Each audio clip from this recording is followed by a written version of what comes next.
Coming up, an update on the California shooting, explosives in Georgia, and 2 kids with stories to tell. Your News Valdosta starts now.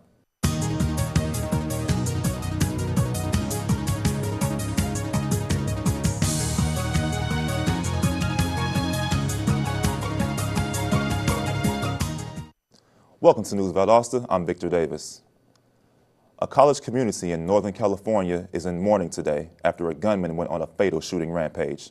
CNN's Thelma Gutierrez joins us from Oakland with the latest on the investigation. Police surrounded the small private college as paramedics moved victims. Some helped this cowering woman. It was a bloody and chaotic scene. One witness says a victim came out through some bushes saying she was shot. And she showed us her arm, and a piece of her arm was literally, a chunk was gone. And she said he's in there, he's shooting up everybody. A student inside the college says at the same time, she turned to her faith. I know that God protects me, so I'm not afraid about it. Police say the suspect most likely left the scene before they arrived. The chief identified him as 43-year-old Juan Go. Police say the former student drove off in a victim's car, but surrendered to authorities about an hour later at a store 5 miles away. Oakland's mayor says there are few words to describe the tragedy. No American mayor wants to have this situation. It seems over the last decade, we've gotten used to seeing senseless mass killings like this, and we'll have to question the availability of guns and the need for other services in our community. A memorial service is scheduled for later tonight to help the community cope with this terrible tragedy. I'm Thelma Gutierrez reporting in Oakland, California.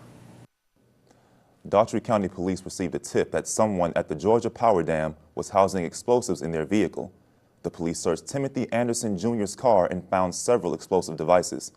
The Georgia Bureau bomb technician detonated several of the devices, but 5 were sent off to the lab. Officers later found materials to make explosives at Anderson's home. Last night, a small plane crashed into a public supermarket in DeLand, Florida, injuring 5 people. 2 victims, the pilot of the plane, and 1 passenger were airlifted to Orlando Regional Medical Center due to serious burns. 3 shoppers inside the store were burned as well and taken to the hospital. It took 20 fire trucks to put out the fire. The public store was the only structure to suffer any damage, but the entire shopping complex was shut down due to the fire. A 26-year-old mother in Indiana will go to jail for trying to sell her 2-year-old. Anna M. Riggs pleaded guilty to conspiracy to possessing a narcotic drug, conspiracy to committing child selling, and welfare fraud. Police said another couple had given Anna Riggs and her husband Brandon Riggs more than $13,000, a car, and drugs in exchange for their son. The husband's case is still pending. A 25-year-old man accused of molesting a 9-year-old girl is now behind bars. Police say Juan Ailman lured his young neighbor into an alley, saying that he saw her cat. Police say he fondled the girl, who then kicked him in the head and escaped. The girl's mother said she is glad she taught her daughter how to handle those situations. Coming up, an execution in Georgia, meat facilities closed, and a look at your local weather. Stay with us. Salam. Jam. Salam. Hey, what? Reader. Apa apa? Pa. Mir. Shanti. Yep, Changyok. We all want the same thing. Peace. And Rotary clubs Sola. are making it happen. Lucky. Through international scholarships for young people to promote peace and understanding La Fe. around the world. Rotary. Humanity in motion. Patty, let me be honest with you. Won't filing for Social Security benefits online be confusing? George, it's simple and easy, and you can do it in your pajamas from the comfort of your own home. Oh, my. You've navigated through asteroid belts, right? Oh, sure, plenty of times. Well, compared to that, navigating socialsecurity.gov is a snap. Really? It's so easy. Even Kirk could do it. Welcome back to News Valdosta. More than 3,100 criminals and illegal immigrants have been arrested by the U.S. Immigration and Customs Enforcement in the past 6 days in a nationwide crackdown. 600 of those captured had already been told to leave the country prior to being arrested. Those arrested are being sent back to their home countries. Daniel Green of Taylor County has been sentenced to death for murder. He killed 19-year-old Bernard Walker in 1991 outside of a Swanee store. Green then attacked and robbed several other people during his crime spree. He confessed to the crimes, saying he needed money for crack cocaine. The execution has been set for April 19th at the Georgia Diagnostic and Classification Prison in Jackson. Green will be the 30th state inmate put to death by lethal injection. Worth County Middle School substitute teachers Jermaine and Tamika Williams have been arrested and charged with possession and sale of marijuana. Nearly $60,000 in cash and over $1,000 worth of marijuana have been seized. Sylvester authorities say that is the biggest drug and cash contraband seizure in over 20 years. The couple had been substituting at the Worth County Middle School, and police say that the two lived in public housing. The movement against pink slime has forced one of the largest U.S. beef processors to go broke from liabilities. AFA Foods filed for bankruptcy protection yesterday and says that it plans to sell all or some of its assets. Its retail products, which are sold under the brand names of Morin's and Miller Quality Meats, will be discontinued. Unborn babies are now being treated inside their mother's womb to prevent obesity once they are born.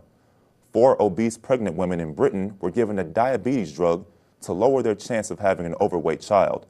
The trial is the first of its kind, and treatment could be widespread within 5 years. In this country, more overweight babies have been born in recent years.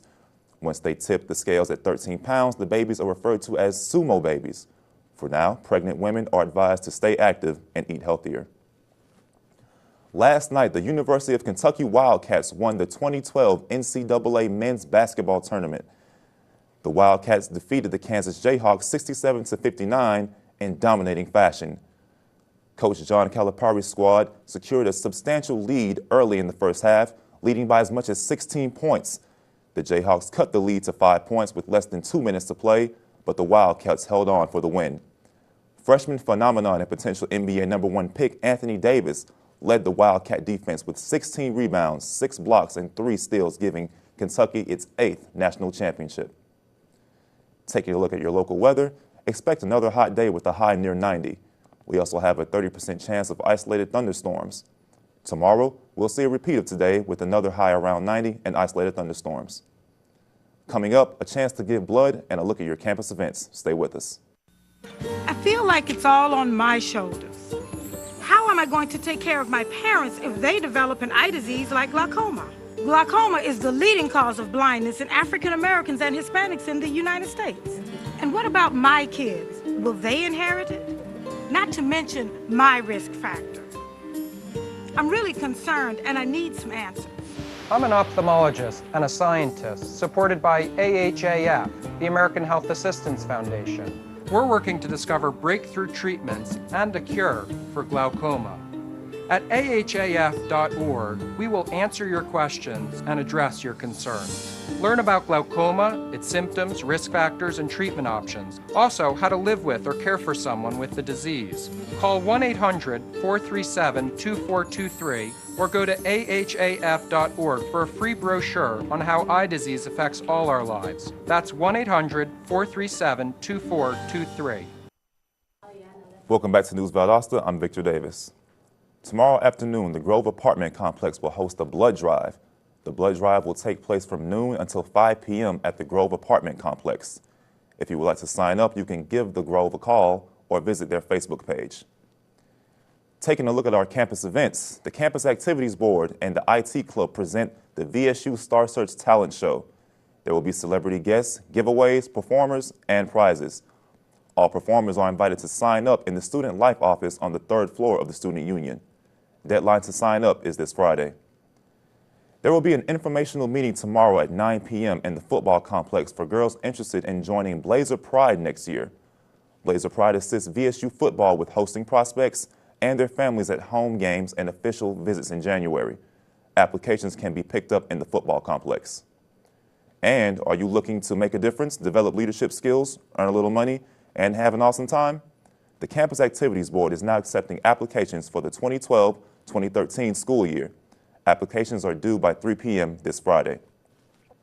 Come out to join the Lady Blazers softball team for a doubleheader against the Albany State Golden Rams.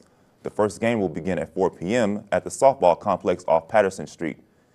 The event is free for all VSU students and $5 for everyone else. Thanks for watching News Valdosta. I'm Victor Davis. Have a great day. We'll see you again tomorrow.